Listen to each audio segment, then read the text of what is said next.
faut pas oublier de dire que ça incite à la prudence, un petit peu au clignotant. On le trouve aussi lorsqu'il y a une circulation alternée.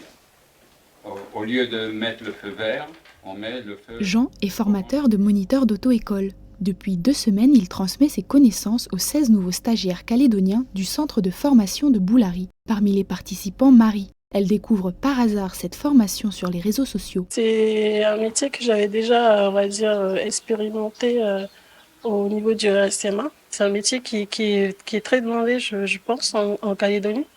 Voilà. On a beaucoup de jeunes qui veulent passer leur permis et tout.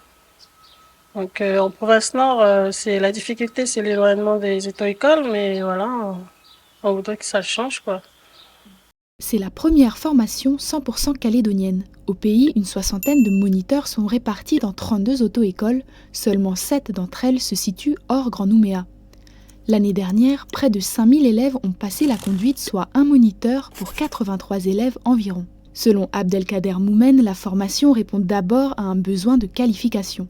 Le problème, c'est que les auto-écoles calédoniennes devaient recruter en métropole, en France métropolitaine, là où des centres de formation sont nombreux. Les moniteurs auto-écoles et monitrices qui viennent en Calédonie restent peu de temps, peuvent faire 6 mois, 1 an ou 2 ans. Ça a un impact considérable sur la stabilité des auto-écoles. C'est le but que le centre de formation continue à vivre et à se pérenniser dans le temps pour que le terreau il puisse émerger et faire pousser des formateurs à la conduite dès que le besoin s'en fait ressentir. Évidemment, on ne fera pas une formation tous les ans. Intervenir dans les établissements scolaires, c'est l'idée portée par Virginie Ruffnac, vice-présidente du Rassemblement. Elle souhaite que des cours de code soient dispensés dès la classe de 3e.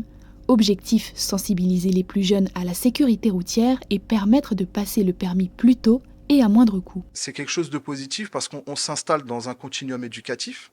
On fait passer le code plus tôt, on les sensibilise plus tôt déjà avec une mentalité, avec un socle sécurité routière. On rappelle qu'en Calédonie, 35 à 40% des accidents de la route mortelle impliquent des conducteurs sans permis.